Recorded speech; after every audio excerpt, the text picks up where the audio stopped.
a live stream on EXP Family Tree. As always, join us Mondays with Angie and Nikki. We're talking market update, mindset, motivation. It's 20 minutes of your day. We highly encourage you to join and get your week started off right. Join us via Zoom if you guys are watching live stream and want to start, a conversation or ask questions as well. Otherwise, it is 10 Pacific, noon Central. So we're going to get started. You guys take it away. All right. Thanks so much, Carrie. Nikki, as usual, I'm going to hand it right over to you to see what's going on for the week. Awesome. So in honor of Martin Luther King Jr. Day today, I wanted to go through kind of just some housing initiatives that came out as a result of his work as a civil activist and what that means for us today and what influence it's had on the discussions we can have with our clients today and what, how we can help better their situations. So in 1966, Martin Luther King did a speech in Chicago that started what's called the Chicago Freedom Movement. And that speech was entirely centered around housing conditions for people not only purchasing houses, but housing across the United States and rentals and things of that nature. And basically he called for suitable housing and affordable housing for anyone across the United States as part of that Civil Rights Act. And in 1968, as a result of that speech and that movement, the Congress passed the Fair Housing Act. That's a super important act that we live by today, which prevents discrimination of all kinds, including race, for anyone applying for a mortgage or wanting a home. As a result of the Fair Housing Act, there were also some initiatives that were passed that had to do with offering low down payment, no down payment, and affordable housing options to anyone, including down payment assistance. So today, this is what we see is all those down payment assistance programs, all the initiatives where we can go 0% down or 1% down or even 3% down. Those initiatives were a result of the Chicago Freedom Movement back in 1966, believe it or not. So it's kind of a cool way to understand the history there of where we're at today with down payment assistance and where we're at today because of the work that Martin Luther King Jr. did. So that's awesome news for just kind of the housing thing. So it kind of brought me the idea of talking through just different down payment assistance programs that are available this year and kind of just the different kinds and giving a brief overview. As always, as you talk to your buyers and things like that, they want to talk to me about their specific situation, but I'll talk more about Minnesota specific down payment assistance options. And then of course, if you have questions about other states, you can always contact me and let me know and we can talk through those options. So in Minnesota, the biggest down payment assistance program is what's called Minnesota Housing. This gives the borrower up to $18,500 this year in order to go towards a purchase, in order to go towards down payment and closing costs. So they are not restricted to using that full amount as down payment. They can use it as a combination of both. There are some income limits associated with this type of down payment assistance on Minnesota Housing, but those income limits can sometimes go up to about $140,000 in household income, depending on how many dependents you have and what your situation is.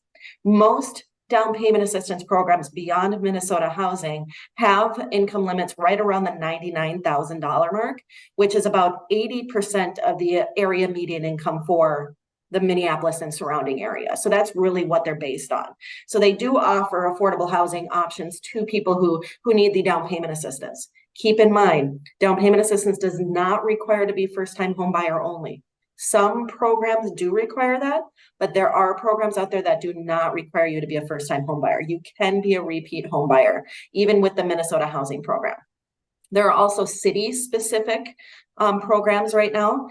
All these programs, a lot of these down payment assistance programs that are specific to cities and counties get funded at the beginning of the year, keep in mind. So as time goes on and throughout the year, some of these assistance funds may run out throughout the year. Usually around June or July is when we see them start to pop up and say, hey, we're out of money. We've helped enough people, that's where we're at. But they do get refunded in January. So a lot of them are coming out. So for example, Keys, which is a program in Minneapolis and St. Paul that will give you up to $20,000 additional in down payment assistance, which can go towards, again, down payment or closing costs. There is initiatives in Brooklyn Center. There's initiatives in Scott County, and there's some even in Edina and Carver County. So there's tons across the metro area that borrowers are able to take advantage of. What's really cool is we can actually pile on these down payment assistance programs. So they can take advantage of Minnesota Housing and also take advantage of the options in Minneapolis, for example. So they could have up to around $40,000 in down payment assistance. Now, with that being said, a lot of these programs are paid for by, they pay for them themselves as far as funding them. And how that's done is there is a slight increase in the interest rate that you're going to get for the mortgage associated with these programs, because that's how they really refund these programs to be available to people year after year. But we're not talking a huge difference. We're not talking 1%. We're talking about 0.25%, maybe 3/8, things of that nature. It's also important to keep in mind that we offer 0% down options. So in other words, we do have a down payment assistance program that will give somebody the full down payment on their FHA mortgage. So the full 3.5. So they either have to just pay for closing costs or have the seller pay for closing costs, and that interest rate is not subsidized. So in other words, it's the same interest rate as if they had their own down payment. So that's important to note as well, is that we do not increase interest rates to do a 0% down program. We also have a 1% down program that gives the client up to $4,000 in grant funds. Grant funds do not need to be paid back. They are forgivable at the day of closing. So that gives people up to $4,000 to put down on a home. And again, that interest rate is not changing just because they're getting the grant funds. So we give them the same interest rate that any other borrower would get if they come to us and want to do 3% down or 5% down. So it's important to note those items, just because there are tons of options that are available for buyers. Any buyers that are on the fence from last year, again, keep in mind all these down payment programs have been funded again for the year, and it's a good opportunity for us to take advantage of those. Yeah, that's such a good point. So regardless of what state you're in, I would say, because you have access to every state, to contact you right away, because I didn't, you think about the reset, and we're also focused on, at least I am with, coaching the agents that I coach, their goals and looking into the year. But think about all the resets that have happened even in the mortgage industry with the programs. I love that. And I think that's another reason that you can jump on social media. So what my intention and hope for this call is that anyone that's listening to this live or even the replay is to really take that. And now what can you do? Well, you can turn around and educate people that just aren't thinking big picture, such as myself, and think about your buyers. Think about, people in the industry that are so laser focused or have their blinders on to one spot of their business right now. I mean, this is a great opportunity to show up as a leader and as someone who has great information and educate and do something different. A lot of agents I've already seen are like, Martin Luther King Day, happy this and that. But what if you showed up from this angle and actually said, exactly what you did, and following you online, because I saw that and I think that's fantastic. So it's just doing what so many people are already doing, however, putting a spin on it and making people want to pay attention. Yeah, bringing value to, what you have as far as, your career, and letting people know, what you do in unique ways. Yeah, no, I absolutely love that. Does anyone have any questions or want to run anything by Nikki? I want to make sure I leave the space open. I don't see any questions on the live stream either, but there are a number of people watching live. They just haven't asked any questions. It says, Jen says, where do you find these? So Jen is not in Minnesota, for an example. Okay. So where would you suggest she go to find information about that in her state? She can certainly contact me. I have access to the programs that are, countrywide, as far as any links to websites and things like that, depending on what state you're in. I can send those over to you and we can get that information for you. Perfect. Yeah, and I think so. If you had, I guess, Nikki, if you were going through your database of all the people that you're not quite working with, or maybe you've ran numbers for, they weren't quite there, what buyers would we as agents want to reach out to that were this close, or that might pop into mind that would be the perfect people that we would want to use this as an opportunity to reach out to them, letting them know that now these funds are open again and these are opportunities? Yeah, for Minnesota specifically, obviously first-time home buyers are going to be the first and foremost, because a lot of the funds are devoted for first-time home buyers. And by the way, just so you know, from a down payment assistance standpoint, a first-time home buyer is considered anyone who hasn't owned property in the last 3 years. Okay. So if they own property prior to that, they are still considered a first-time home buyer if they've had that 3-year time lapse. So just an FYI there. So first-time home buyers, anyone who's looking, $300,000 or under, those are really good candidates for down payment assistance, because a lot of times the amount of money that we can get to them provides them with quite a significant down payment for that home. And usually if they're qualifying at that 300 or less range, they do qualify from an income standpoint for those assistance programs that do have income limits. Okay, so those would be a few good things to include in your post or video, or however you're going out to educate people about this and what the options are.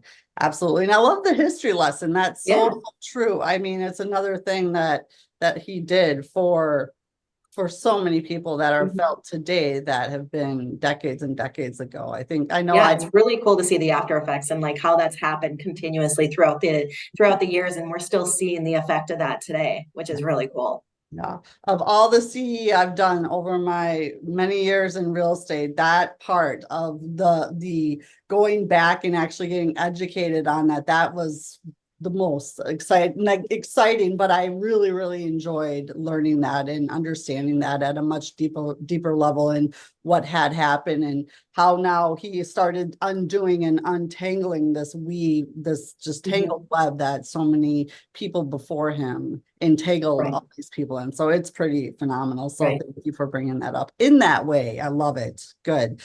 Well, and if you want to drop your information as well in the chat so that Jennifer or anyone else can grab that, we can also post that in, I know Carrie can post that in the live stream as well for sure. Perfect. Yes, please do. I will post that underneath. Yeah. All right.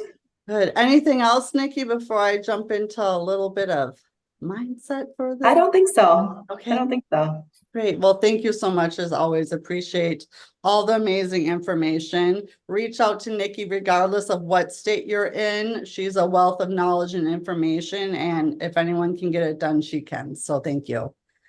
What I wanted to talk about today is really, I just actually recorded a podcast on this, and this is kind of where it's the middle of the month. And not only is it the middle of the month, but it's the middle of the first month of the new year.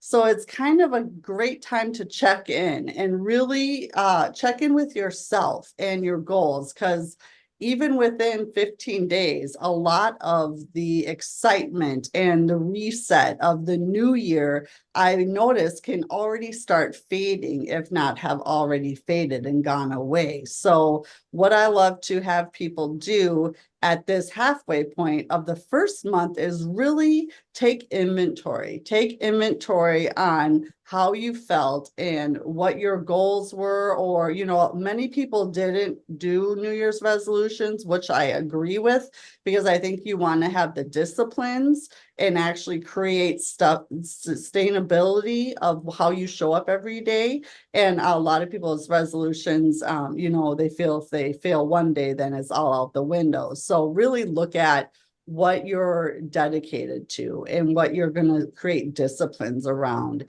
and take inventory. So have you already faltered a little bit?